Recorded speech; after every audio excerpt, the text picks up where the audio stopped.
Hi, I'm Kim Quebec, nurse practitioner at the VA Medical Center in Phoenix, Arizona. Heart failure admissions to the hospital are preventable, and my study for the VA Medical Center in Phoenix, Arizona was to determine whether a group education program would reduce hospital readmission rates of these patients and increase their satisfaction with their healthcare delivery system or mechanism, and ultimately give them increased hope and self-efficacy in their treatment of their own healthcare condition. I have been studying this condition since 2005. I have been working with multiple clinical coordination people in my facility. I've worked with clinical pharmacists, clinical coordinators of cardiology, dietitians, social workers, nurses, and upper administration, including the director of the medical center who approved this project to begin with. It started with a policy at the VA Medical Center that we wanted to optimize patients' ability to get into the clinics, and we wanted to provide the best care policy and the best care available to these patients, because heart failure is one of the biggest causes or greatest causes of hospital readmissions in our medical center up to this point. If you look at the statistics from 2005 up to today, 2011, the statistics have not changed. We are continuing to work with this group of patients, and the study that I have been working on for the last 6 years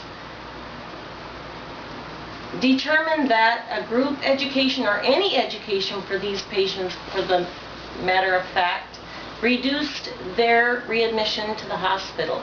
Unfortunately, the 10 patients, this was a pilot study, and the 10 patients that started in this study, out of those 10 patients, half of those patients today are deceased.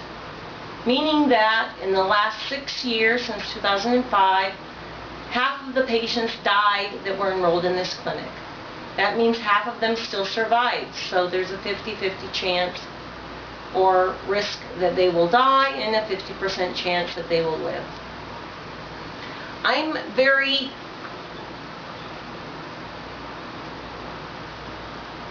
interested in helping patients survive, as all of the healthcare profession is.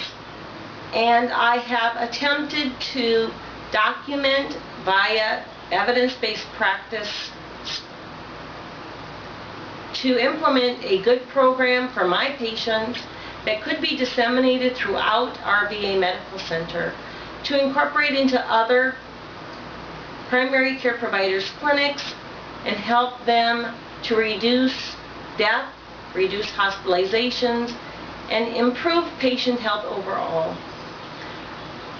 I've had a lot of assistance. You can see here the evidence that I have reviewed, and I have also here on this poster board many of the aspects of my study that were included to prove my ultimate question.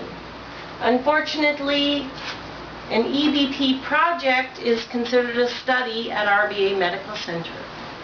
It is not so simple to implement evidence into our medical center without going through the research committee process, which made it much more difficult to implement a group education program. When I originally set up the group education program for heart failure patients, there was no standardized group education protocol. I evaluated many educational programs, I reviewed the literature, I read many books, and I found that there was a nurse practitioner at the Cleveland VA Medical Center, Miss G, who already had designed a group education shared appointment manual. This manual I felt would be very helpful in helping our patients, my patients, in my group education clinic. So I called the Cleveland VA. I talked to Miss G, nurse practitioner in the cardiology department. She agreed and allowed me to use her group education booklet to disseminate into my education program at the VA Medical Center in Phoenix, Arizona.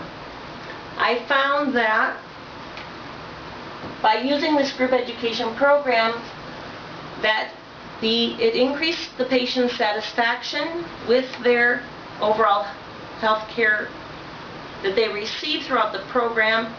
They also gave positive feedback as to the education that they received. Their education improved their overall satisfaction with how they received their health care. They felt more group support. There was one aspect of the program that was not reported as positive, which was the ability to get in contact with a primary care provider. As we move forward in establishing and implementing group education programs, whether it be for diabetics, heart failure patients, asthma patients, so on and so forth, being accessible to our patients is going to be very, very, very important. And as we look at the statistics as to how much these patients utilize health care and how much VA resources are used on these or for these patients to keep them healthy, to keep them well, to keep them out of the hospital, it's going to save the VA Medical Center millions and millions of dollars. If we can keep them healthy, they're going to be there for their families. Most of the medical patients that we take care of are male patients because the VA Medical Center is primarily male patients, 90%. 10% are females, so therefore we are helping and encouraging important concepts in improvement of overall health for the males of this country who ultimately support their families. And if males cannot support their family and cannot feel that they are contributing to their family in a positive manner, this ultimately decreases their feeling of self-efficacy, how they feel about themselves, how they determine and move forward in what they can do in helping provide for their families, who sometimes are also ill and not feeling well. I would like to help the VA Medical Center in Phoenix, Arizona to continue to establish group education programs for patients. I would also like to assist the VISN 18 in establishing other group education programs throughout the VISN, and I would like to ultimately help the overall VA healthcare system to establish educational programs throughout the VA, throughout the country, to help improve patients' health and to improve overall satisfaction with the health that they receive. Thank you very much for listening to my presentation.